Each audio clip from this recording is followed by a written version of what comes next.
Hello, you guys. Welcome to Dog Hugs. Geraldine, it's so great to see you, my friend. How are you? It's great to see you two as well. And I am fantastic. I'm actually furbulous. Your hair is furbulous, too. I'm having a really great hair day, and so is Spider. And you are too, Larry. Yeah. Well, you know, before the show, you saw him reading about on top of the laundry lounge lint container. There was lint in there. He thought it was one of his toys. A lint toy. Oh, my God. That's hilarious. I think he liked the smell. Oh, I think so. Yeah. You know, let's get let's get Spider going with his busy bucks. Now that was a serious hug. That was a serious dog hug, which is actually what the show is named after, which is so sweet. You know, Senna hugs me usually. He didn't hug me last time I had him on, but he was probably a little mad at me because I had been in Breckenridge, Colorado. As you know, we did a little hiking there to get some air, and we'll be reporting back to you soon about all the dog friendliness in Breckenridge. However, right now, Larry, we're going to send this over to Larry and Spider to show you how we're keeping him busy. Got his treat ball. There's treats inside of this ball. Spider, he's like so excited. Puzzle. All right, let's walk from the laundry lounge over into the studio. Have you weighed him lately? Because he looks like he's slimming down. He's got his bikini. Yes. Thank you so much for your guidance on that. And I know we're actually going to get into some more specialized training with the dog pace, this new treadmill. All right. Yes. So we're going to make a puzzle. We've got the treat ball inside of these bowls that are going to be stuck inside of here. He's got to unwedge this whole operation, and let's see how long it takes him. And there's a sandbag on top of here to hold the whole thing down. You guys at home, you can count. Nope, he's already got it solved. So now we'll around for a little while, and eventually we'll replace that with his treat box. Some towels. Here, I'll show you guys right now. Let's walk back over to the laundry lounge. These are our towels with treats and a little Wubba toy from Kong. And nice. Those, and we'll get those going. So Spider will have a good old time. I could start feeding myself that way, Larry. Then I wouldn't have my body back. That is a great idea. Yeah. Well, I'm super excited about today. Yeah. Let's. So many reasons, but let's name two to make it easy, right? One, I was a junior handler growing up, and I love junior handlers. And our guest today is a former junior. Well, once a junior handler, always a junior handler at heart. So she is a former junior handler. Yep. Andrea McCarren. And also, you can also say the other thing that Andrea does. She is a service dog trainer. We're so excited. She gets to handle the puppy from birth until a certain date, depending on what the dog is being trained for. So this is neat. This gives me that goosebump feeling of, ooh, I love it. All right. Well, without further ado, let's bring Andrea McCarren right into the show. Welcome, Andrea McCarren. Larry and Geraldine, it's so great to be here. Never did Ace and I think it's in the laundry lounge with you and Spider. Ace, doesn't get any better than this. Doesn't get any better than this, honey. Yeah. Oh my God. But poor Larry, Geraldine and I took such a walk down memory lane talking about showing dogs and growing up at dog shows. And it's interesting that both of us made careers and lifestyles surrounding dogs and training them. Yes. Well, I can't wait to get into going back down memory lane and talking about what you guys did as teenagers and preteens, I think even. Yes? Preteens. Okay, we'll get into that. We're getting far ahead of ourselves because let's get the star of this show. Let's get Ace in there. Yes. Bring up an Ace. Ace's face. What a mug. Isn't he, darling? So Ace is 12 weeks old. He is America's Vet Dogs, and he's sleepy because he had obedience class this morning. Oh my. And that's always lots of stimulation. And as we like to say, he aced it. Um, but So, how long have you had Ace, Andrea? I've only had Ace 2 or 3 weeks, and he is my 4th service dog that I've trained, the first with America's Vet Dogs. And one of the things I love so much about America's Vet Dogs is their mission is so specific and so timely and relevant to what we're all going through right now with this pandemic. Amen. After another couple of years of training, will become a service dog for a veteran or a first responder with a disability. I love that. Love. So here it is. You're going to have Ace with you. You're going to bond with this amazing creature, and then you're going to give him away.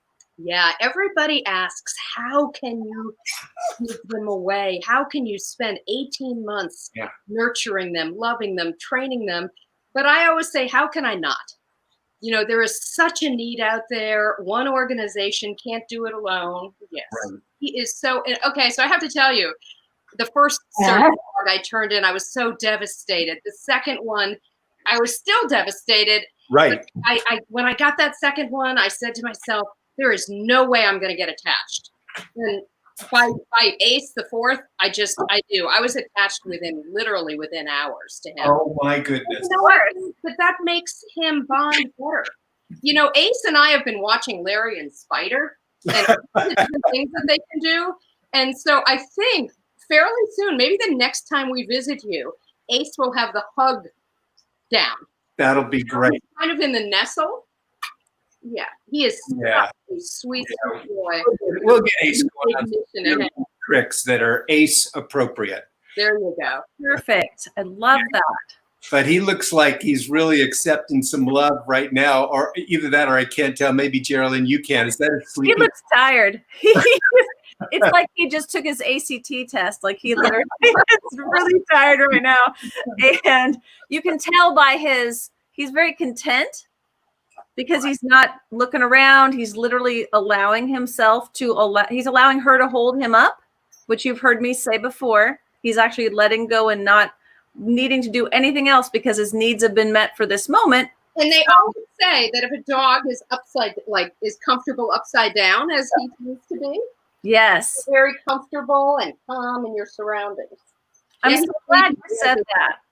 I'm so glad you mentioned that, Andrea, because I teach a doggy savasana, which is putting your dog on its back on your lap or on the floor with you in a way that's really calming and meditative to help you see how fearful that pet is of your area at that moment. And it helps you know where you operate from for changing their mind about fear. So that's a really good tip today to people out there because we've discussed, and we'll get into in a moment, the pandemic issues with pets and puppies and shelter dogs. But right now, going back to Ace, you know, he's so calm with you, and it's because you're giving him the magic.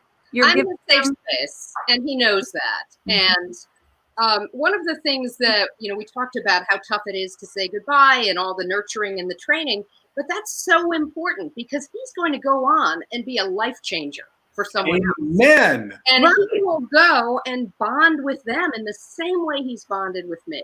Mm-hmm. So I'm always so excited about their future. And I know you are too. When you train a shelter dog and you change their outlook on life. It's feels a beautiful thing to be part of. Great. And what I say when I train those shelter dogs is I get to carry that dog always in my heart. You know, absolutely.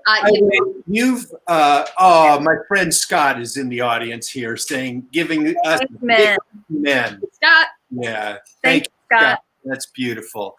And Sarah Smith from Saginaw is a new fan of Ace. Say hello. Say hello to Sarah. Ace is adorable. It's every time Hockey starts to kiss me. This is a great problem to have, fellow dog lovers. That is great. So, you know, you feel like and I'm not aging any of us, but you feel like you're their grandparent in a way, that you're giving them that when they go away, or the parent that is allowing the child to go to college and branch out. And you could have witnessed that, especially with social media today. You can keep up with the pet so much in such an easier fashion. So I don't feel like when I am giving a service dog away or leaving a pet I have boot camped or done some kind of serious in-depth work or rehabilitation work with, I feel like I'm helping them spread their wings and flying as opposed to stuck with me. Just kidding. Yeah, I would love the aunt analogy, Geraldine, because you get all the best out of the kid, and then you can turn it back to the parents anytime. Perfect. That's a great one. You're like a doggy aunt or a doggy aunt. So is training a dog to be a service dog at this age similar to training any dog for regular obedience? A lot of similarities. That's such a great question, and that's a question from somebody who really does know dogs. My job as a volunteer puppy raiser for America's Vet Dogs is to do a couple of things. Number one, socialization. I've already introduced ACE to people of all ages, backgrounds, shapes, and sizes, and in all types of environments. And noises. And noises. I just people make noises. We had class this morning, and there was one of those Brinks trucks that pulled up and was really humming loud. There was construction and a jackhammer, and he was yelling. And there's just there's people all around. And now I have to show you. This is such a service dog thing. Let me see if I can do this. He just falls asleep on your foot. Oh my goodness. They always love to touch you. They always need and want human contact. And you can see whether he helps depending on the disability of the person that is the recipient. You can see. He's only 12 weeks old. And just say he goes to a veteran with post-traumatic stress. Just think about the comfort. He always lies on my foot. Oh, that is really, really beautiful. Love it. I'm really glad that you mentioned socialization as part of training. And hang on a second. And so let's keep going there. How are you socializing him with other people now that we have different just the shift in society right now? It's not as easy as it used to be, where you can just head down the street to anywhere, even Walmart. Right. Though, I take him to work with me. I take him, just out and about to obedience class. We had it at a mall today. And, there are people around. There's street noises. I mean, I live in a city. I live in Washington, D.C. And so he hears and sees buses. Part of it is, as a trainer, the three of us are confident about our training. And it's so interesting. One of the tough things to train a service dog is going up open back stairs. But I just, went up those stairs this morning in class, and I had a fistful of kibble, and he went right up. So they really follow our lead. But to answer your original question, Larry, we do socialization and we teach all of the basic obedience skills. And number three is really house manners. People come to our house and they're mesmerized by the fact that none of our service dogs has ever begged for food from the table. Wow. You could be sitting on a couch eating food and they won't come up, even if it's at their level, because they've never been given human food. Mm-hmm. It's not an option. Kind of like kids, Geraldine. Again, it's like if you want to go into restaurants, if you want to fly on airplanes, you want your children to be really well behaved, so it's enjoyable for everybody. Mm-hmm. With a service dog, I'm going through all this, including, I've been kicked out of businesses with people who don't understand the Americans with Disability Act and don't understand that service dogs should be welcomed into businesses. But I would so far prefer that I be the one kicked out and not a veteran or someone else living with a disability. I mean, they already have some hurdles to overcome and some obstacles. There is a certain taxi service that shall remain nameless that finally had kicked me out 3 times. Or, the driver would pull up and see me with a service dog in a vest. And they would say, "Oh, can't take you. I have allergies." And I would explain that's against the law and all that stuff. But, so I use another one. Mm-hmm. Right. Yeah. It is definitely an education process. So socialization, which is about having our dog be welcomed into a variety of situations and not just tolerate it, but welcome that. Socialization can be a little tricky with service dogs because you want the dog to be welcoming, friendly, and come on down here. Well, I think that Spider is seconding what we say. It's always nice to have, I think Spider is agreeing with us emphatically, and I appreciate it. You know, he's obviously a good listener, a smart dog, and he has an opinion. He has opinions. Yeah. You know, and so when a dog is working, when a dog has his or her vest on, you know, my rule is, at least how I approach them, if I want to interact with the dog, I will first ask the human, what, you know, if any, can I interact? And if the person says no, it's like, no problem. No worries at all. Hey, buddy. I usually don't even ask when it's a service dog. I'll let that dog do its job, respecting that vest as I'm working. Please don't pet me at that moment, because if I distract that dog from its person when it's working, then I literally could be harming that human's life. I really could. Without question. And I'm always amazed at who understands respecting the vest and who doesn't.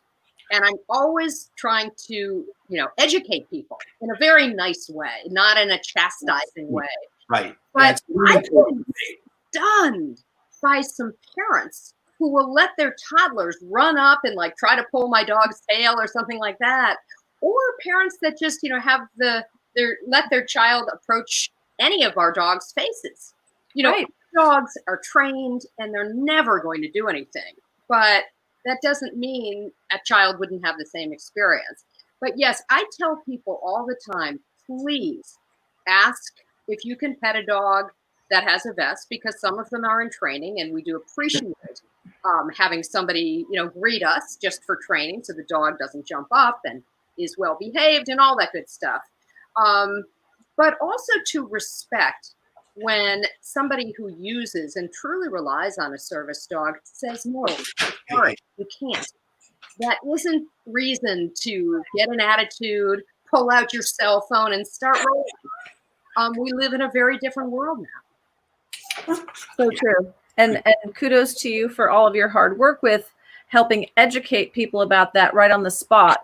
I do hope that people will hear what Andrea said today in the replay, especially of this, and tell you and educate your children, because we need to start educating children so we have less dog bites and less issues down the road, and also the fear factor of people who don't want pets because of that fear. So service dogs really help people with their first time experiences as a child a lot of the time. So I really pray parents heed your advice and slow down and ask when appropriate, or don't ask at all. Just admire from a distance. Amen. Yeah. And not make little noises, kissy noises. Oh. You know, if you distract a guide dog who is, you know, leading a blind or vision impaired person, that could be the difference between life and death. You don't want them walking into traffic. We train these dogs so they focus on us, the handler. And one other thing I wanted to mention, and go ahead, I hope the audience checks out vetdogs.org. It's American Vet Dogs.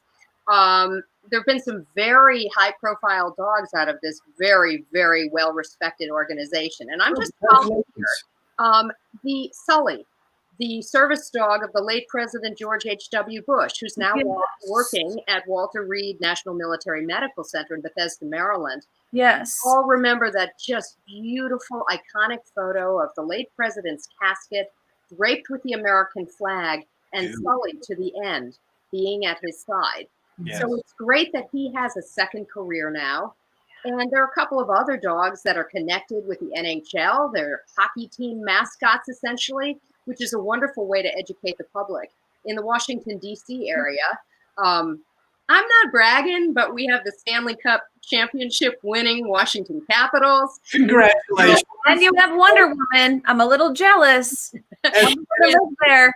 As well as baseball with the Nationals. Actually, tomorrow's show, we have Washington, D.C. sports writer David Elfin coming off and talking about the team name change for the Washington football team.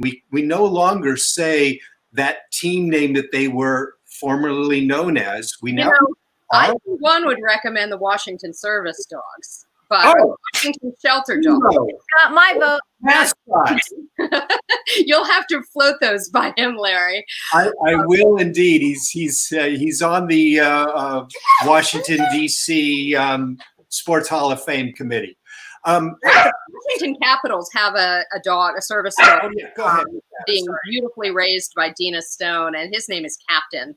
And both he and Julie have just incredible Instagram accounts. I have total Insta envy, but I just use my Andrea McCarren Instagram, Andrea.McCarren, because I change out service dogs every 18 months. I can't keep, and I have a day job.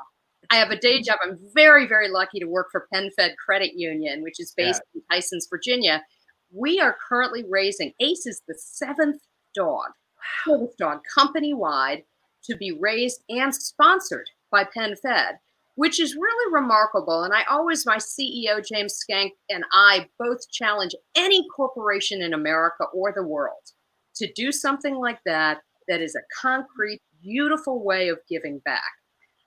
Beautiful. Raise a service dog in a business. It's wonderful for the office morale. It's wonderful for the mission and the message.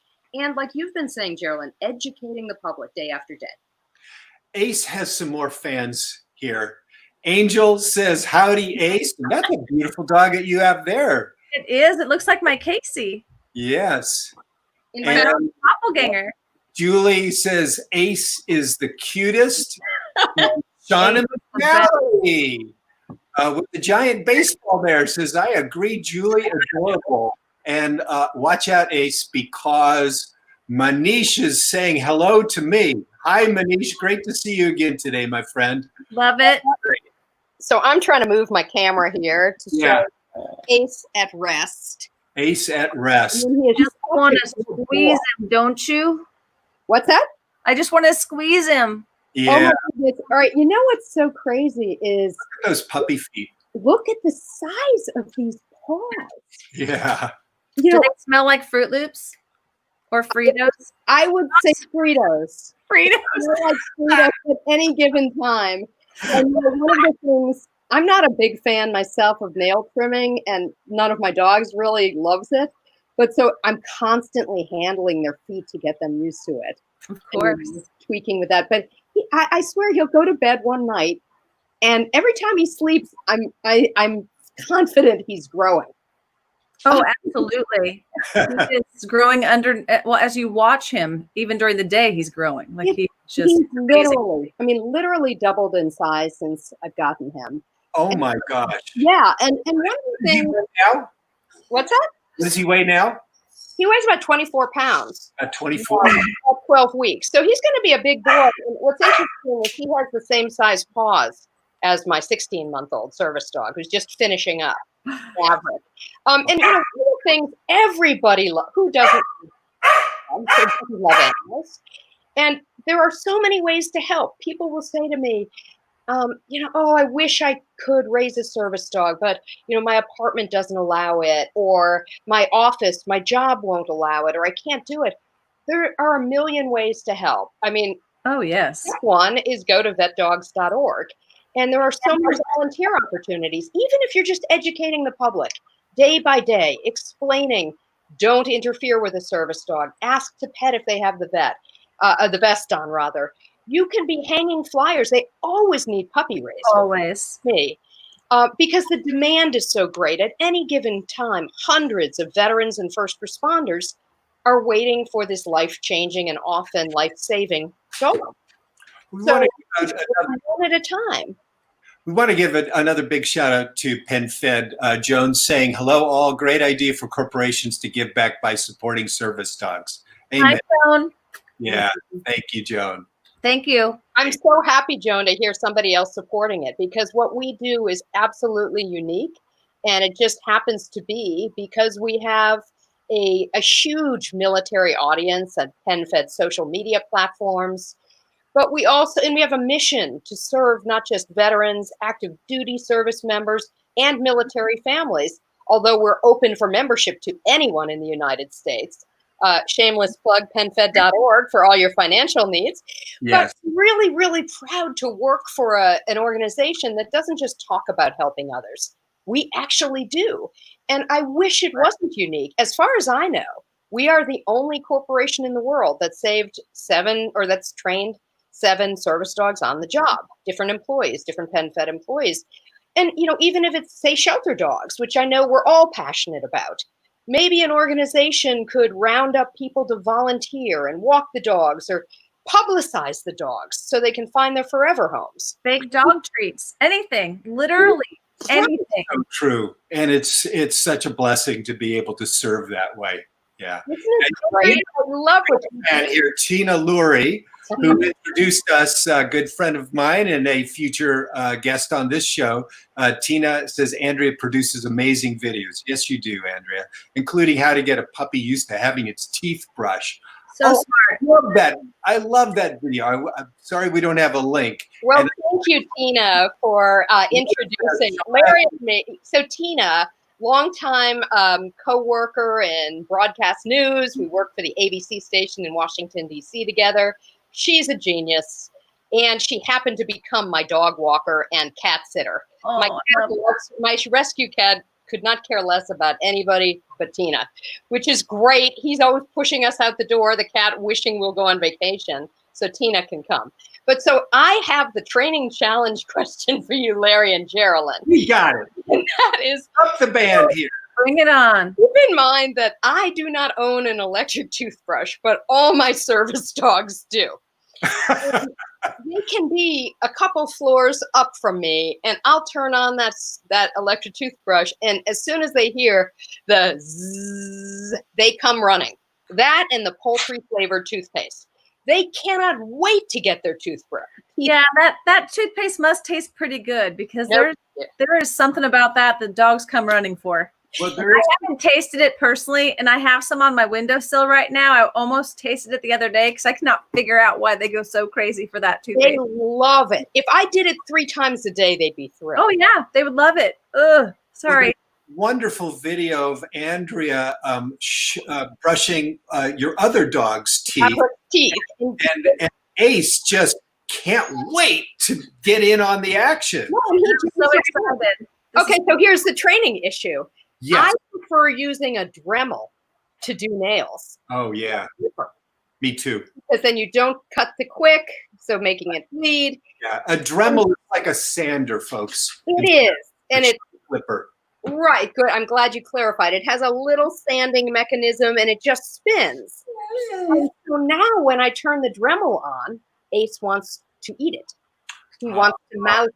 So are you letting him smell it first? Are you letting him smell it and letting him actually? So the reason why he's doing that is because it smells like you. I think it's because your hand is on it all the time, and you can't help it. Your hands soak in that smell. So it's comfort. He's stressed out, and it's comforting for him to try to mouth it. I was thinking it was because it's the same noise as his electric toothbrush. So well, stopping with that. I'm sorry, Larry. I'm going to assume that those two motors sound very similar. Mm-hmm. So that would make sense if they sound similar. Here's a thought. With your third hand, hold a toothbrush for Ace, to get his tooth right. So he thinks he's got it. Start acclimating, to the Dremel. That really anything. Put anything in his mouth to chew. I could do dual grooming simultaneously.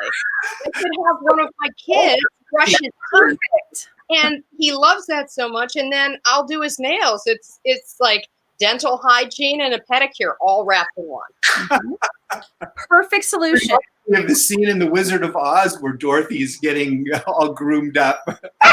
There you go. Grounding her. That's perfect. And I do think that sound, if they sound similar, absolutely, that's a reactionary behavior. But yeah, go dual purpose right there. You have it made. Awesome. So I want to switch gears and go into your whole introduction to the world of dogs as a preteen and as a teenager. This is so awesome to do. Well, it's interesting as Geraldine was talking about how she got started in Nebraska, and I grew up in Hartford, Connecticut when I was 10 years old. My parents, for a fun weekend outing, took me to the Governor's Foot Guard dog show in Hartford, which is a pretty prominent show in New England. And I was mesmerized. And the poor miniature long-haired dachshund pet that we had at home, Shotzi, German for sweetheart, all I did was practice with her for about an hour a day. Training. And I ultimately showed her for obedience, and she did quite well because I was constantly practicing. But, fast forward, I got really involved in dog shows. I was a junior handler, which is when you're between, Geraldine, help me with this, 10 to 16 years old. Yes. It's not the dog that's being judged for its conformation, meaning its gait, its code, its condition. It's the handler, how they handle the dog. Making sure that your arms are in the right place and the dog is placed between you and the judge properly, and you're turning the dog around properly in front of the judge to show off all of its best qualities. And here, enjoy this walk down memory lane. Yeah. How old are you here? I was probably about 13 when I started showing Gordon setters. I'm trying to look at the judge's hairdo. I know, it's Marge Simpson. And do you remember, Geraldine, the sort of standard green and white striped tents? It was a wonderful, wonderful way to grow up. Oh, yes. On the road literally every single weekend for years. I became a judge, a trainer, a professional handler at the age of 14.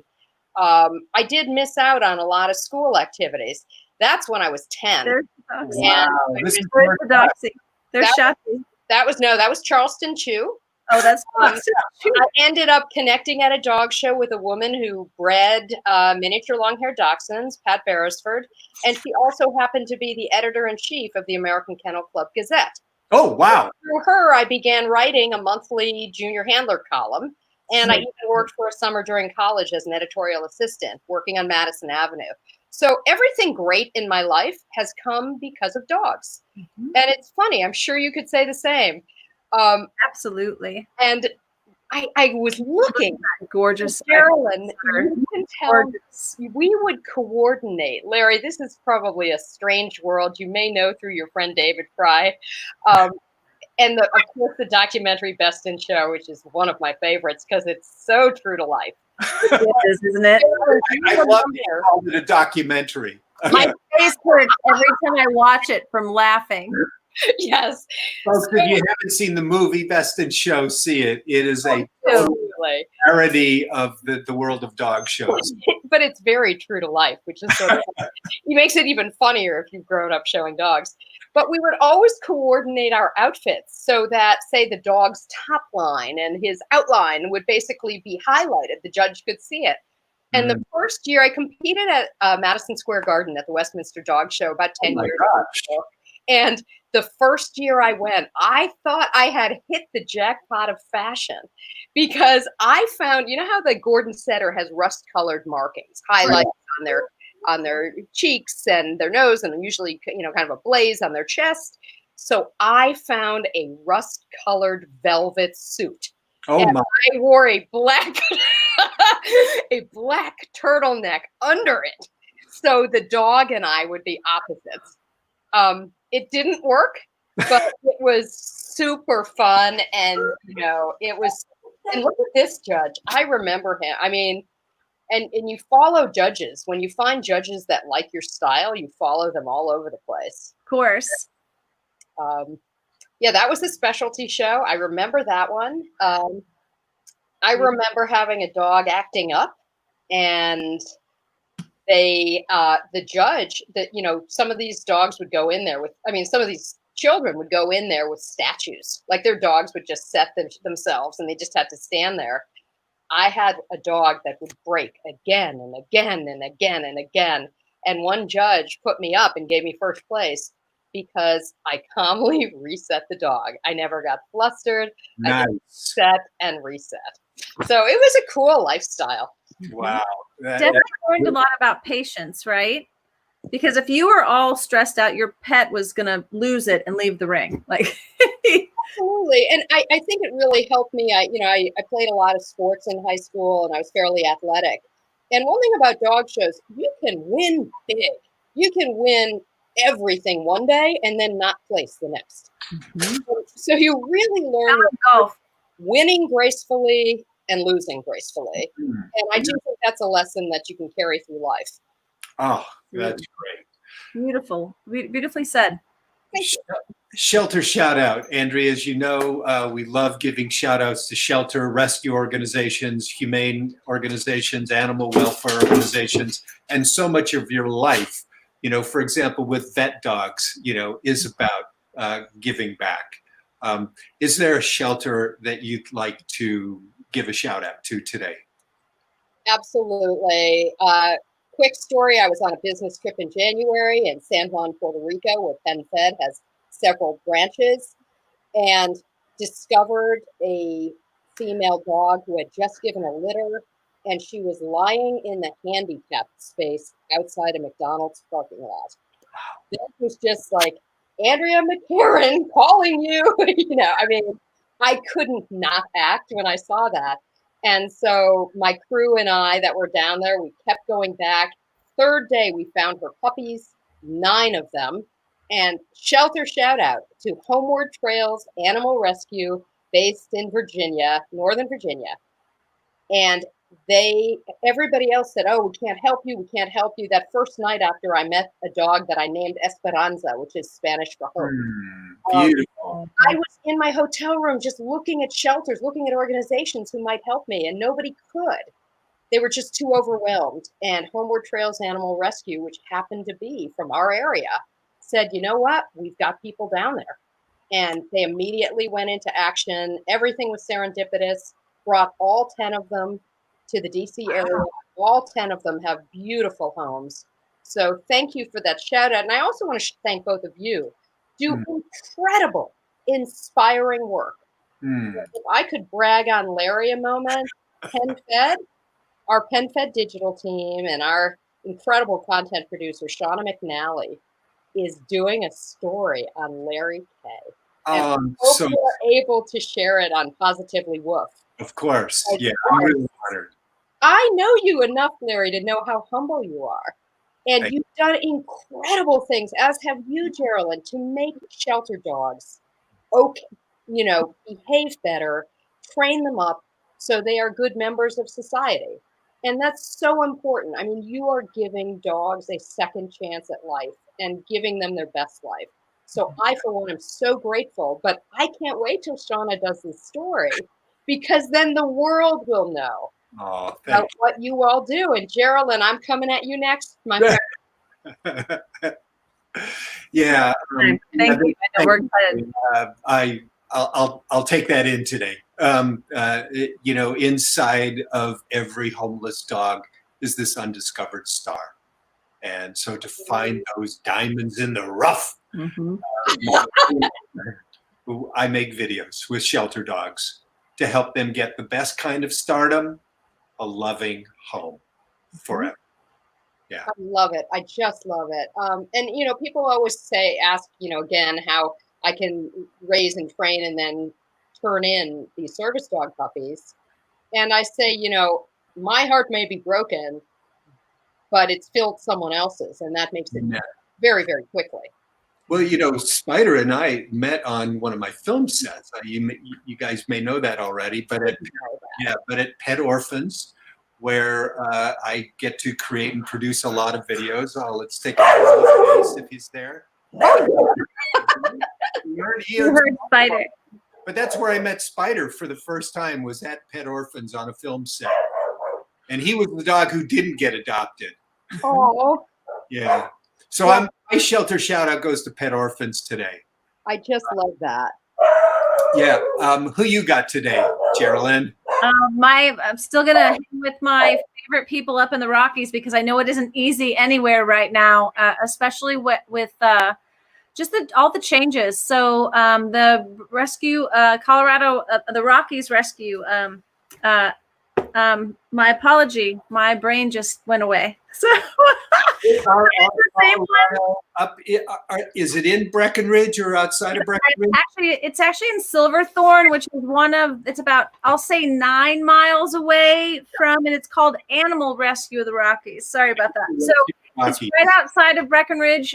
They actually bring dogs from down below in Denver and surrounding areas that have not been adopted out yet because they have such an amazing place. They can exercise them, change their thinking. Just like when I went to Breckenridge to take a break, just a mental break, get out of my element, kind of introduce a new way of operating. This is a really great way this rescue can help retrain a dog's thinking process, especially one that's had a rough time out there. So I'm really, really proud of them, and I'm looking forward to visiting them in the next year. Oh, that is great. Wow, we've got a couple of more fan stories coming in here. From Tina, says, this was an amazing rescue at Esperanza and her dogs. Oh, that's great. And Sarah Smith is saying he looks so tired. He's such a big boy, but you have to remember he's only 12 weeks old. He's such a baby. Yeah. So, yeah, I mean, and this is, I literally took a week off from work last week to get him on a regular schedule. I mean, he's pretty much housebroken. I can't even think of an accident that he's had. So it's been days and days. And he really, just like children, he's got nap time. And he's in the midst of nap time. But, that's another thing. We keep him normally in the middle of our kitchen in a crate because we want them to be used to loud noises. And, we don't whisper around the house.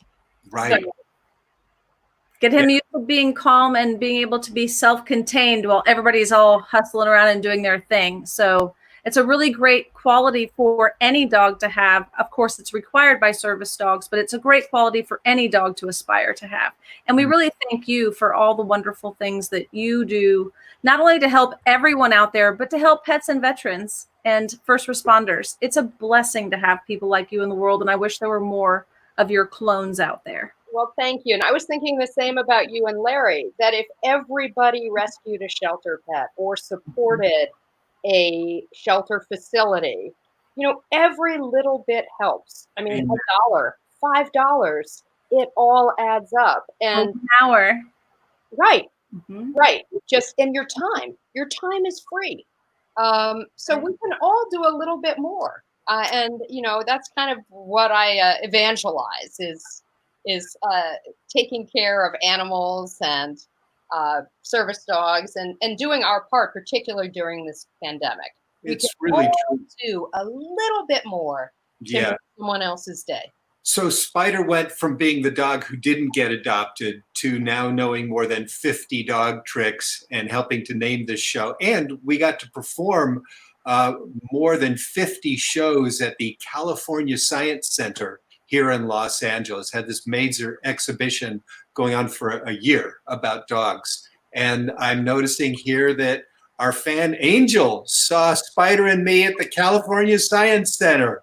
Hi again, Angel. It's great to see you. What a small world. There are there's supposed to be 6 degrees of separation. I swear there are 2. And if Geraldine and I start talking about junior showmanship, I'm certain we know the same people. I'm sure we showed under the same judges. But one of the things that's going to be so great about our story, PenFed Digital, which is the team of storytellers that I lead, we tell stories of service, resilience, and inspiration. Beautiful. And so when I met Larry, he's talking to me about being on the show, and I was like, wait a minute, could you be on our social media platforms? So we always welcome stories. We tell positive stories, inspiring stories that we really hope people can replicate in their own communities.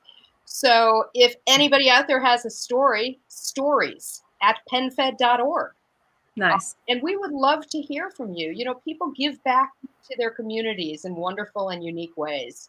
And I think all it may take is a little inspiration. People will see you, Larry, and you, Geraldine, on our platforms because I'll be sharing this out. Nice. So let's hope we can work together and make the world a better place right now. And here's your team member, Shauna, saying that she can't wait to do the story either. It's such an honor. Well, feeling is mutual. Thanks, Shauna. Yeah, it's amazing when you love what you do. It is really true. Yeah. I mean, Larry, what did you call this? Your extra job or something that really resonated? Well, it's my giveaway career. This is, I've been blessed to have had a really great career as a writer and producer. in entertainment and media, and worked for some great brands. And the Muppets, Kermit is my alter ego, and Disney, PBS. I mean, a lot of great brands. And so now I get to bring the entertainment to the dogs and the dogs to entertainment by showing that each inside of each dog is this undiscovered star. It's so true, and it's so wonderful. And I've been watching your videos like a groupie, and so is my team. It's so exciting, but it's very inspirational and aspirational for people to see that they can do this. And it's all about positive reinforcement. And because I live near Walter Reed, the National Military Medical Center, which is, has wonderful, wonderful care for our veterans and service members. I meet a lot of veterans just on the street who usually recognize my dog before they recognize me. Of course. Yeah, of course. And you know what? Awesome. And, they thank me and I thank them. I say, look, I can't go to war. And my children chose a different career path. But I can do this. I mean, what an honor and what a privilege to raise a service dog for somebody who really, really needs it. So, I mean, I tell people all the time, go to vetdogs.org. And there are other wonderful organizations. But if you can't raise a service dog, we'll give you another job. And let's talk about the COVID-19 weight gain, okay? Because there's a method to my madness here. If you go to vetdogs.org, we can all run in a virtual 5K. Oh. And so I'm going to start getting the folks on my Andrea McCarren Digital Facebook page to sign up. I'm going to create Team ACE. And whether you walk, I don't care if you have to stop and drink a gallon of water every, quarter mile. Let's do something together that will help benefit a first responder or a veteran. And because, raising a service dog or a service dog costs about $50,000 to raise and train. Right. That's a lot. Yes.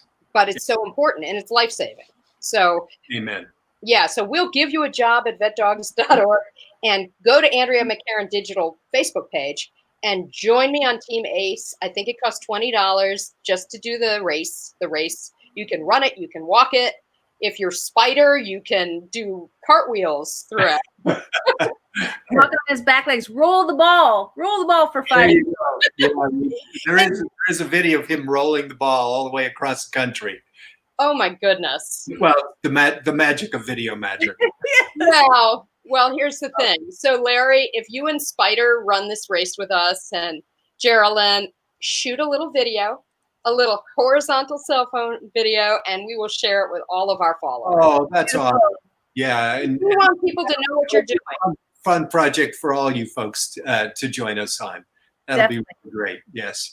Well, this has really been such a treat, Andrea McCarren, to have you with us. As you know, this show is really about gratitude and blessings. And is there somebody in your life or in the world today who you'd love to show some gratitude or give a blessing to? Ooh, so many. Yeah, exactly. Yeah. And if you want a moment to think about it, we can go to one of our other panelists. I'll jump in so you can think about it for a second, because I'm very grateful for you, Andrea, and you're inspiring all the junior handlers that are out there as well. I'm very grateful for all the junior handlers that are out there learning how to communicate with another species, bring out the best in that other species, nurture this other species, which takes obviously the attention away from you, which means you're very giving. So I'm very grateful for all of you out there that are so giving with your animals, especially junior handlers, and all the inspiring that you do, Andrea. Thank you so much. Oh, thank you so much. I cannot wait to meet you in person someday. Where do you live, in Nebraska still? I'm actually in Kansas City. I'm in Overland Park, Kansas now. And I'll be in Washington, D.C. soon. I'll let you know. I've got a lot going on there, but I actually travel about 6 months of the year for my catnip company. And so I'm on the road quite often, but with COVID, I've been here and thank goodness, that I've been here because I have a border collie puppy right now. So here in the Midwest, centrally located, easy to get out of town. Everything happens for a reason. And Shauna McNally or Julie Myers, two of our tremendous content producers, I hope you're listening. because a catnip company run by you sounds like a really wonderful story. And we will come back and talk to you about that. So Sure. here's somebody I would like. It's kind of an unlikely person I want to express gratitude to. And it is Dan Bershinsky. He is the recipient of the first service dog I raised, Bunce, who was named for Marine Corporal Justin Bunce, who was severely injured serving our country in Iraq. So Dan was a West Point graduate who was in the Army, obviously, and went to Afghanistan to serve our country. And 1 month in, at the age of 25, both of his legs were blown off. He has a wonderful, positive attitude. He went on to Stanford Business School. And, you know, you never know where your dogs are going to end up. Really, you just don't. But with him, from day one, he's had a wonderful relationship with me. He lives with the dog I raised in Atlanta and regularly texts me. Oh, yeah. Videos. This dog has an incredible life. You know, labs love to swim. Dan's parents have an in-ground pool. So he is living his best life. He is totally living his best life, but he really set the pace for me because of Dan and because of his selflessness and because of his service, I felt really comfortable going on to raise 3 more service dogs. And he also does incredible public speaking. He's so inspirational.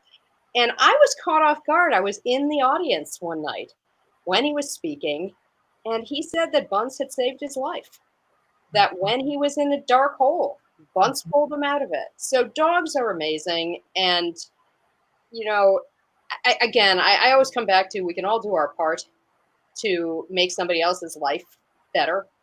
Right now, with the pandemic, it's a super tough time for so many people, for so many different ways. And those of us who are blessed to have dogs kind of have the edge. But you know what? We can take our dogs to meet with people, or just, I share videos and photos every day of these puppies because people tell me they make their day. And which I can do. That I can do. That is beautiful. Very inspiring for people. It touches them in a way they can carry that with them the rest of the day until the next picture. Exactly. Well, my blessing and gratitude today goes to Tina Lurie, who introduced us. And we're going to have Tina on the show very soon. She's an amazing dog walker whose message is all about love. And Andrea, I know she works with you still. Okay, let me look. Okay, to say Tina is a dog walker is like an understatement in all due respect, because she loves my cat Huck so much, and he comes running to the door like a dog when she comes over. I know he's so well cared for because she sends me photos throughout my vacations. And she's just such a good person. And she was such a tremendous behind-the-scenes, selfless technician in television news. Yeah. Like, Tina was... That's how we know each other. Right. Tina was the person who made the people on air look great and never needed accolades. I mean, she's such a great, great person. And she's so humble. She's not even got a picture of herself up here on Facebook. I know. We'll get you on camera. People will know. We'll unmask you here, my friend. I'm really honored to be joining you guys. And I know we went way over the time, but that's fun. I cannot wait to meet you both in person. You know, pre-COVID, we traveled a lot. I worked in Wichita for a while. We have a big presence in Omaha. PenFed Credit Union does, and Papillion. But, you know, one of these days, please look me up when you're both coming to DC. Of course. If not, we will just keep up virtually. We'll stalk you if you don't stalk us first. Oh yeah, last look, sweet. Hey, soul buddy, thank you for joining us on the show, my friend. Sorry, he was not a little more charismatic today. You know, he really is. He is such an incredible character. Right, Ace? We hope to have him back. He's got a lot of personality to the show. There he is. Yeah. Check out those mitts. All right. All right. Thank you, Andrea, so much. Guys, thank you. Talk to you soon. You bet. All right, take care. Bye, Andrea. Bye, Oh, Ace. no, thanks for having me. Bye-bye. bet. You.